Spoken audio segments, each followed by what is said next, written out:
ہم نے اکثر سنا ہے کہ قرض ایک لعنت ہے، اور پھر سود تو اس سے بھی بڑی لعنت ہے۔ تو وہ قرض جو سود کے ساتھ ہو کتنی بڑی لعنت ہے، اور یہ ٹیکا قوم کے ماتھے پہ لگا دیا جاتا ہے۔ اس کے بعد اس ناپاک رقم سے، کیونکہ سود بھی ناپاک اور قرض بھی لعنت، تو اسی طرح جیسے اگر ایک تالاب میں چند قطرے ناپاکی کے ڈال دو تو سارا پانی ناپاک ہو جاتا ہے، تو سارا خزانہ جو قوم کے خون پسینے کی کمائی سے ہے وہ بھی سارا حرام اور ناپاک ہو جاتا ہے۔ اور پھر اس کے ساتھ اسی خزانے سے خیراتی پروگرام چلائے جاتے ہیں، رمضان پیکج تقسیم کیے جاتے ہیں۔ کیا 20 کروڑ لوگوں کو رمضان پیکج ملا؟ اگر نہیں تو جن لوگوں کو نہیں ملا ان کا قصور کیا ہے؟ 20 کروڑ میں اس لیے کہہ رہا ہوں کہ وہ غریب طبقہ جو غربت کی لائن سے نیچے ہے، میں نے اوپر کے 4 کروڑ چھوڑ دیے ہیں، حالانکہ 4 کروڑ سے کم ہوں گے امیر، تو وہ غریب 20 کروڑ سے بھی زیادہ، کیا سب کو رمضان پیکج ملا؟ جن کو نہیں ملا ان کا قصور کیا ہے؟ یہ خیراتی پروگرام، یہ سارے ڈرامے ہیں۔ اس قوم کو جان بوجھ کر مقروض، محکوم، مظلوم، غلام بنایا جا رہا ہے۔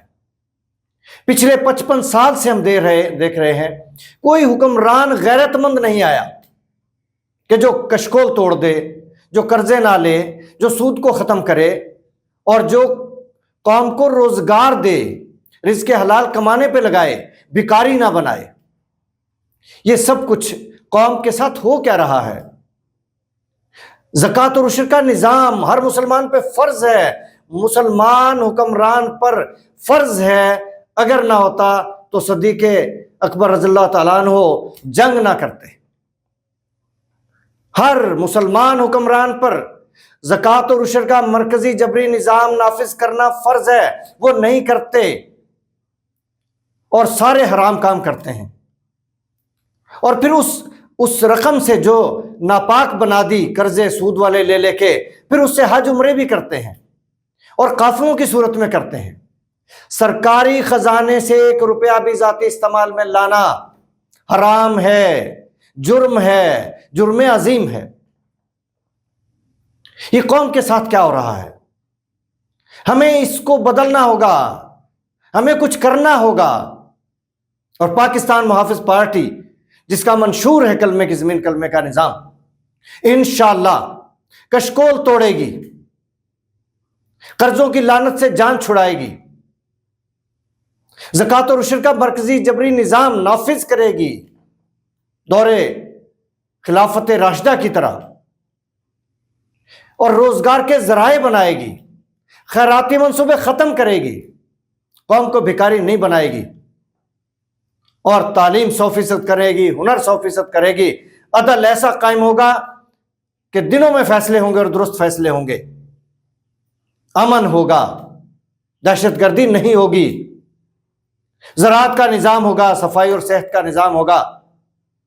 یہ سب کچھ کرنا ہے، ہمیں کرنا ہوگا، قوم کو کرنا ہوگا، عوام کو کرنا ہوگا۔ یہ کام حکمران نہیں کر سکتے، ان کے تو عزائم ہی اور ہیں، ان کی ترجیحات اور ہیں۔ وہ غریب کا درد نہیں سمجھتے، دکھ نہیں سمجھتے، وہ نہیں کر سکتے۔ ہمیں سوچنا ہوگا۔ آئیے مل کر عہد کریں کہ پاکستان کو دنیا کی عظیم سٹیٹ بنانا ہے، پاکستانی قوم کو دنیا کی عظیم قوم بنانا ہے، انشاءاللہ۔